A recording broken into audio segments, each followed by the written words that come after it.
In this session, we will cover creating a new work order after entering in a new customer. Once all of your service location setup information is complete, click the Save and Create Work Order button. This will open up a new work order. At this point, you can identify a purchase order number if necessary. Select line items, whether it's a service, material, or other.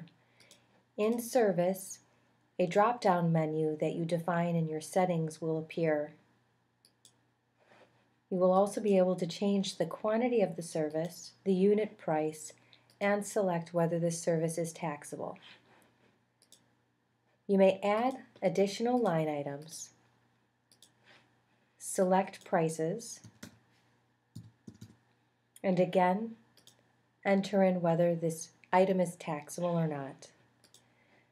The third option is Other, and that allows you to freeform type information into the system.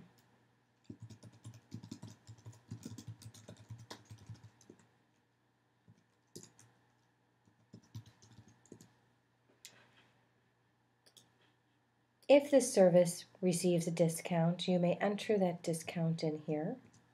It will automatically calculate, and if you needed to enter in tax information, that will calculate here as well. At this point, you'll have the opportunity to hide invoice information on work orders that are emailed or printed for your customers. The next tab is Scheduling Information. This customer's default technician was Technician 1.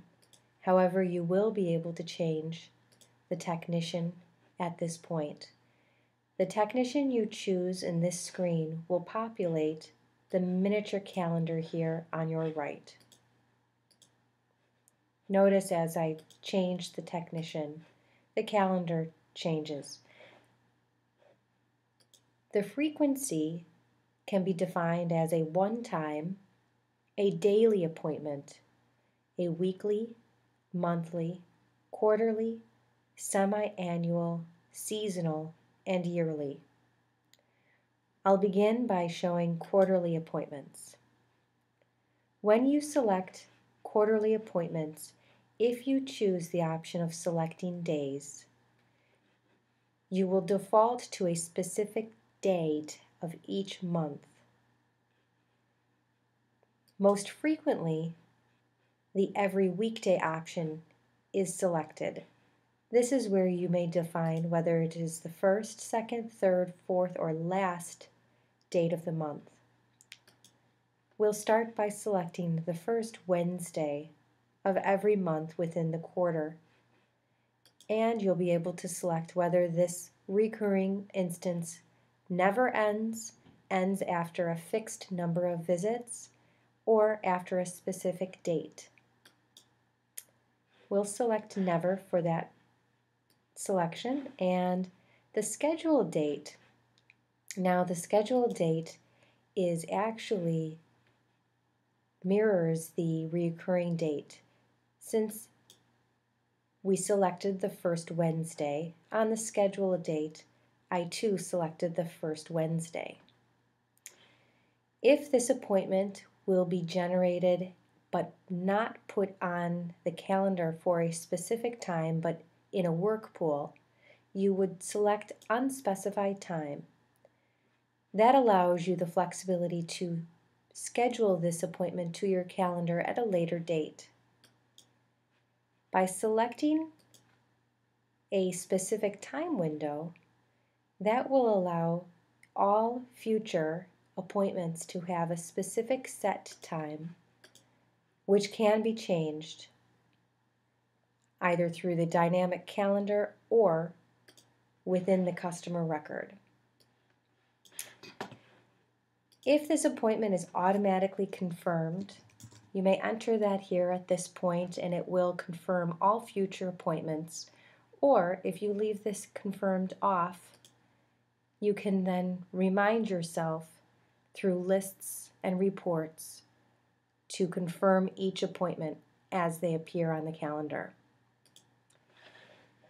When I save the notes section, in the service instruction notes section, this information will be displayed on all pre-printed work orders, and it will also be synchronized to the mobile apps to share with technicians. This will also be shared within recurring visits as well. Attached forms are attached PDFs that you have defined in the system. In the settings, you'll be able to add new fillable PDF forms and attach those forms here to the work order. For instance, state-specific termite documents or pest control contracts. Once this is completed, hit the green Save button. And now I have a new customer with a new work order, and in order to view those future work orders, just expand by clicking the Show Prescheduled Work Order button.